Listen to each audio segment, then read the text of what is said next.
All right, I think it's the first time I've started one of these videos inside of the car, the 914. So determined to find out why starter doesn't engage from the key switch.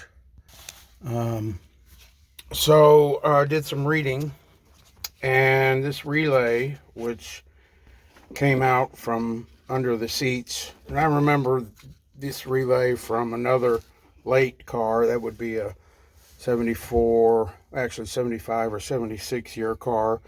This is a disabler basically for your starter circuit with seat sensors, um, which I would imagine be driver's seat or both. Heck, I don't know. I don't know that I've ever seen one of those sensors on the seat itself. However, I have seen this relay before, and but it's down in the floor pan under the passenger seat, so it's usually all rusted to hell.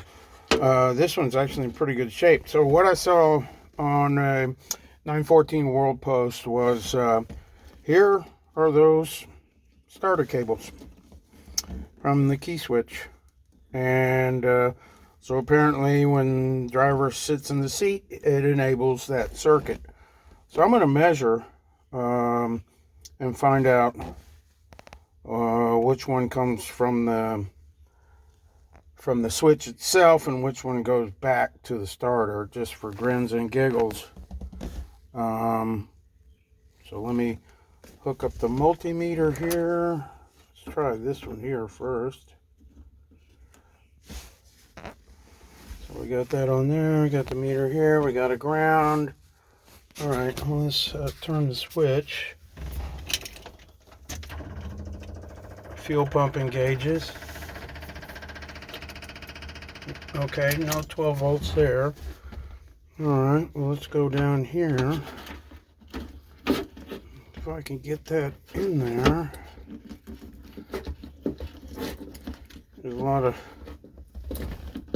extra wires in here. Hang on, let me move some stuff. Okay, I'm on the bottom terminal, or just the plain yellow, not the yellow with red. I'm kind of curious because when I turn the key switch to the on position, I get 12 volts, and then when I go to the start position, it bumps it. You wouldn't think the on position would give you anything. Let me move it to the top terminal, right? That's the yellow with red. I mean, I could figure all this out with a schematic. So no 12 volts there at all. Okay. Now I'm going to simply put the two together with the jumper wire and see what happens. All right, I took the relay off just to make sure it wasn't, I don't know, shorted out or something inside or whatever. So yeah, jumpers on the two big yellow wires, and let's turn the key into the on position. Fuel pump comes on. Aha! Aha! So I'm going to simply splice those two wires together. I'll figure out what else is running through that board. I suspect it's like interior lights and whatever. I know part of it, I think, is a buzzer. Certainly don't need that. So, but yeah, it was pretty crusty. So there you go. I would imagine some of that maybe goes to door switches to turn the buzzer on or whatever. I'll probably leave all that intact. I generally do on this kind of thing, just to make sure I'm not digging myself into a hole by disconnecting stuff. And then later, once I start straightening stuff out, if I want to eliminate a circuit, I'll systematically disable it and start the car and make sure I've got the functions I still want. and then move on. So splice these two bad boys together, and that solves the whole issue of the non-start. Cool. Done. Cranks over fine. Now I'm gonna start putting this transmission linkage back together, shifter linkage. There's some bushings I want to get. I need to order because there's no sense putting it back together without the bushings. I don't know. I have to make a decision about that. So the first thing you want to do when you're putting the shifter back in, you want to make sure this shift rod is through the outer firewall in the proper location, because if you put it together with that inside of the tunnel and not protruding through, well, you can't. It just won't work. So I'm going to lubricate the spline in and lubricate the shifter itself before I stick it back in there. Okay, I got that shift rod in that coupler, and I mean, you got to line it up just right. It's a pretty tight fit. What will really help is put a pair of vice grips down here so you can push and pull on that shift rod while you're trying to get everything lined up. Now I'm going to leave everything loose for now, and now I'm going to go underneath and get that other rod out, because you've got a bit of adjustment here as far as throw, and it doesn't have to be perfect. All I need to do is get this thing in gear, run through the gears, see if the transmission works. So in fact, I'm not even going to worry about replacing the shift bushings for now. So inside is kind of ready. Once I get the back rod lined up and everything, then I'll start tightening everything down.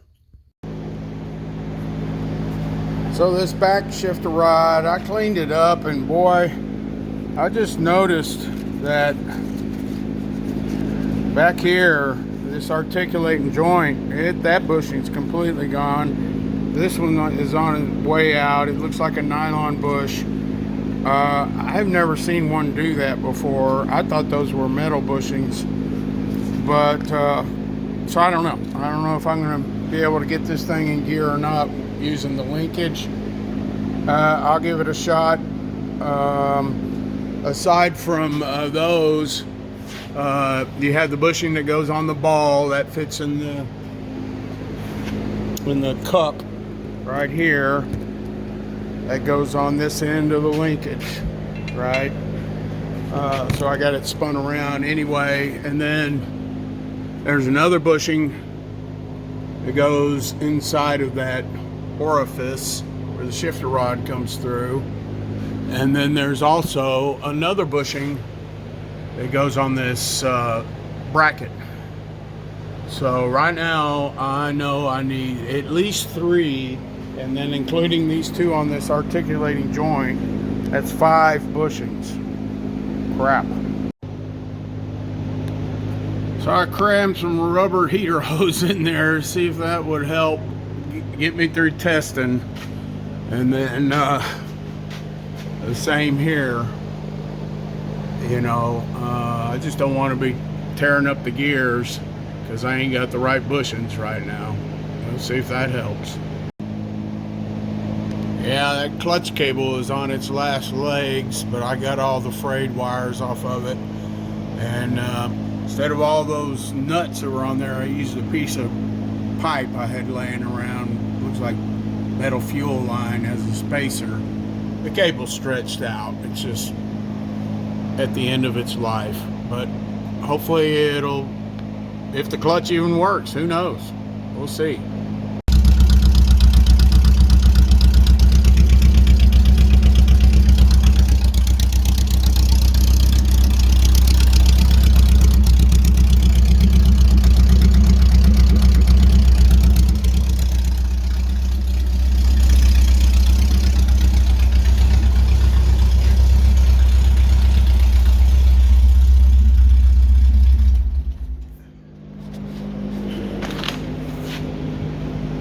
Well, that was first gear, and it seemed to shift through the gears pretty good.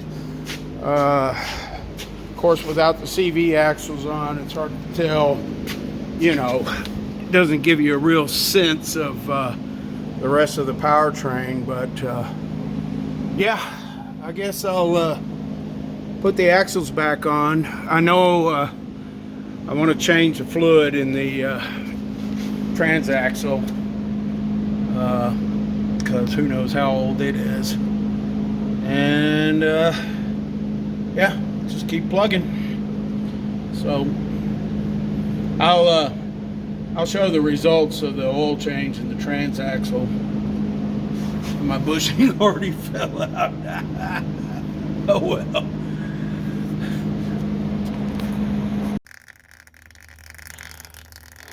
So that gear oil, I've seen worse. It was a little lumpy when it came out. So definitely needed to be changed. Let's look at the plugs. That's the bottom one there. It's got the magnetic insert, and there are some metallics in that residue. But so far, no chunks. I mean, like metallic chunks. So we'll put some fresh stuff in there and hope for the best. Yep, no pieces, parts of, you know, gears or synchros or anything. It's all soft material, so it's just old oil and gasket material probably. So hopefully it'll be a good transaxle.